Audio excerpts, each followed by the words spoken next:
I'm Chris Suter, joined by Louisville Mayor Greg Fischer, who's fresh off leading a conversation with mayors across America about dealing with violence and potential police reform. Mayor, thank you for being here. Thank you, Chris. I was watching a little bit earlier today. A lot of the suggestions heard on that virtual meeting centered around our children.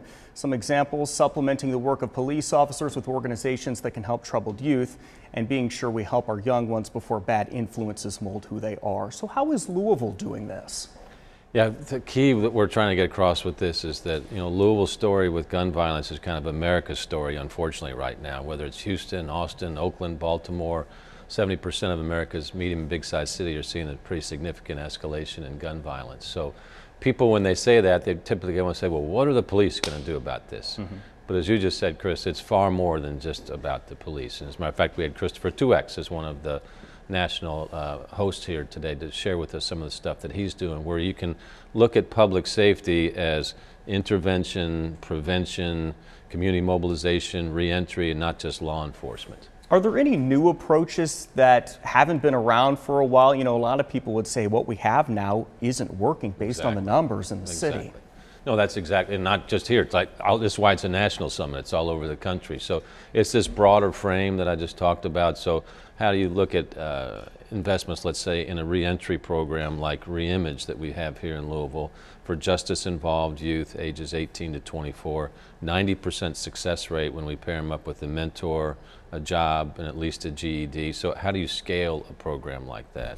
Or how do you divert calls that people think the police should show up, but we send a mental health counselor. Let's say it's a homeless call, comes into the 911 center, people want the police to show up, but it's determined that you can send somebody else to that. So a lot of these programs we put forth in our FY22 budget that starts July the 1st under this broad umbrella we're calling Reimagining Public Safety. It's more than just about the police.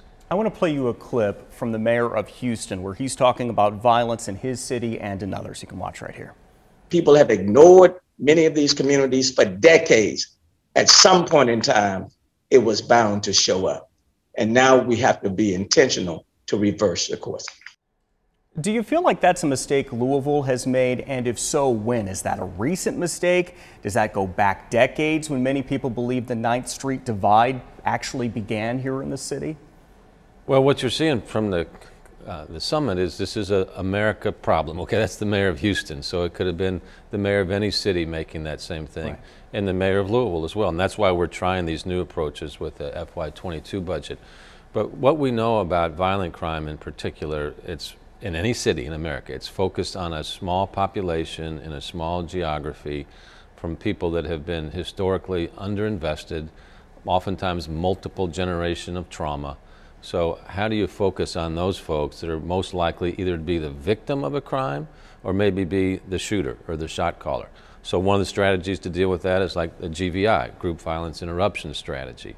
Or when the mayor of Houston, what he was talking about there too is, are the schools in this part of town as good as the other parts of town?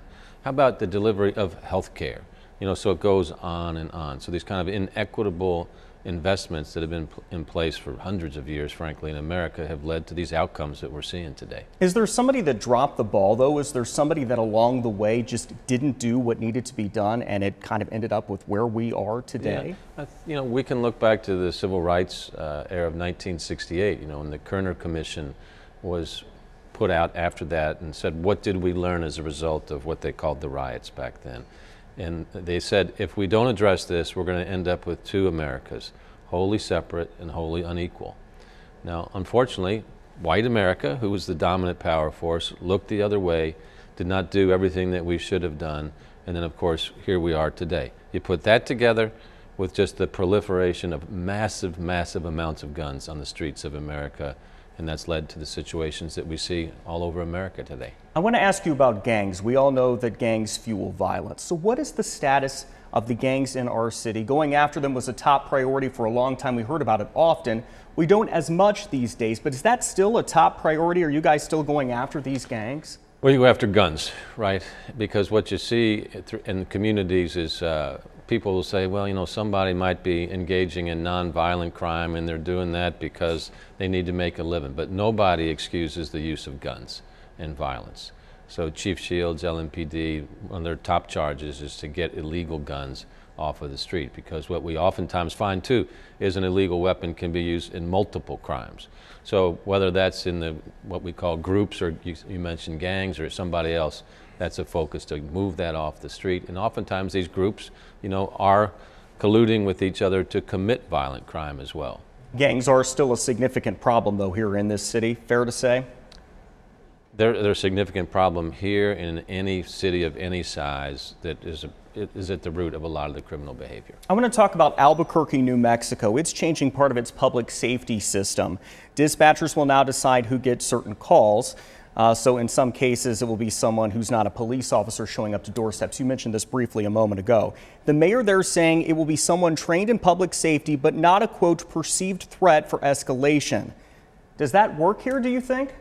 We hope so. That's also present in the proposed budget I've got as well. So let's take somebody that's homelessness on the streets and is in crisis. Okay, so who would you rather have show up there? A police officer whom we ask to do way too much, not just law enforcement, but a homeless counselor, mental health counselor, domestic violence counselor, or somebody that is specifically trained in providing relief to homelessness. So that type of social worker would show up that is fully familiar with all the resources that this person might need, from mental health assistance to housing assistance. So I hope the council passes this budget and that we're getting good indications around that so that we can try some of these different things in our city. Metro Council President David James saying there weren't enough specifics in your budget plan last night. Are there more specifics to offer that he didn't hear? Sure. Yeah, we can drill down into any of the programs that we have out there, and we want metrics associated with these as well so that people know what kind of outcomes they can expect, measure against those, and if there's gaps, get to work on those gaps. All right, the United States Conference of Mayors continues tomorrow. Louisville Mayor Greg Fischer, always appreciate the time. Thank you, Chris, and it's open to the public so they can get on the web and watch it. What's the website? Go to louisvilleky.gov and we've got a link on there. There you go.